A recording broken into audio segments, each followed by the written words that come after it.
Sabe aquela pergunta que vira e mexe a gente se faz? Para onde vai o dinheiro público? Como podemos ter certeza de que ele está sendo usado do jeito certo? Pois é, hoje vamos mergulhar de cabeça no mecanismo que fiscaliza exatamente isso: a auditoria de conformidade.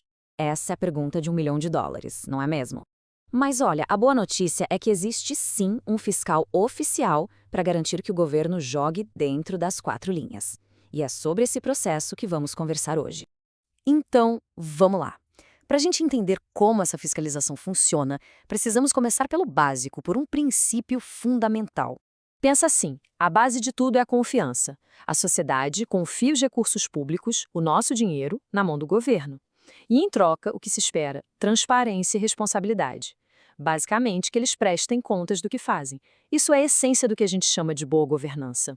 Certo, mas como é que se verifica se essa responsabilidade toda está sendo cumprida na prática? Bom, aí é que entra a estrela do nosso papo de hoje, a auditoria de conformidade. Traduzindo esse termo técnico, é uma checagem oficial e independente. Os auditores vão lá e avaliam se tudo que uma entidade pública faz, as atividades, as transações financeiras, as informações divulgadas, está de fato seguindo as regras do jogo.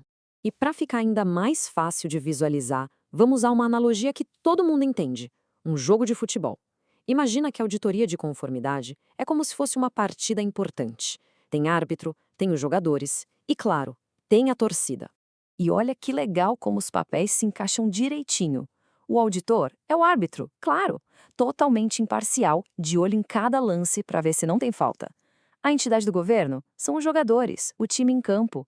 E a população, os cidadãos, junto com os legisladores, somos nós, a torcida e os organizadores da liga, esperando um jogo limpo. Beleza. Mas para essa arbitragem toda funcionar de verdade, ela depende de dois elementos que são, assim, a base de tudo. De um lado, temos os critérios. Pensa nisso como o livro de regras oficial do jogo, as leis, os regulamentos, tudo que deve ser seguido. Do outro lado, temos o objeto, que é a ação em si que está sendo analisada, a jogada em campo. Pode ser uma compra pública, um contrato, qualquer coisa. Faz todo sentido, né? Não tem como o juiz apitar um jogo se ele não conhece as regras. E olha só, essa citação do material original resume isso perfeitamente. Se não existe um livro de regras claro, aceito por todo mundo, a conclusão do auditor vira só opinião. Vira um caos. Cada um interpreta de um jeito e a auditoria perde completamente o seu valor, a sua objetividade. Ok, então já temos os jogadores, o juiz e o livro de regras. Agora, como é que esse jogo se desenrola na prática? Não é nada aleatório, é um processo bem metódico. Primeiro, o auditor planeja o trabalho dele, estuda o campo. Depois, ele vai coletar as provas, que seriam os replays do jogo, sabe? Documentos, entrevistas, tudo que ajude a entender o que aconteceu. Com tudo isso em mãos, ele analisa as evidências para formar uma conclusão e, por fim, apresenta um relatório com tudo que encontrou. E é aqui que a coisa fica ainda mais interessante. Muita gente acha que a auditoria é só uma caça a erros gigantescos, de milhões. Mas não é bem assim. O contexto importa e muito. A relevância de um erro, o que os auditores chamam de materialidade, é a chave de tudo. Olha só para esse número na tela: R$ 50. À primeira vista parece uma quantia pequena, quase insignificante no orçamento de um governo, certo? Sozinho, talvez seja mesmo irrelevante. Mas e se essa mesma discrepância de R$ 50 se repetir 1000 vezes em vários locais? Ou pior, e se ela for um sinal de uma falha grave no sistema, ou até mesmo de uma fraude? Aí a história muda, né? A tal da materialidade não é só sobre o valor, a quantidade, é também sobre a natureza do erro. O contexto pode transformar R$ 50 em algo extremamente importante. Ok, entendemos o processo.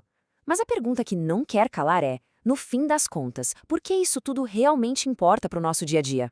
A auditoria de conformidade é um dos pilares da boa governança.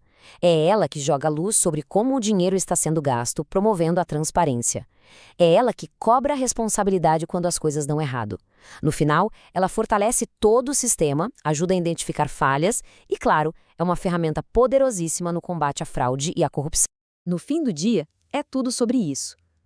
A auditoria é o mecanismo que nos dá a segurança de que a confiança depositada no setor público está sendo honrada.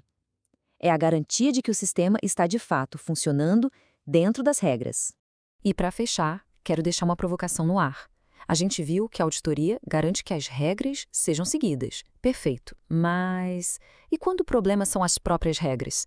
E se uma lei, mesmo sendo seguida à risca, for ineficiente ou injusta? Isso nos leva a um debate ainda maior, não é? Mostra que não basta apenas seguir as regras.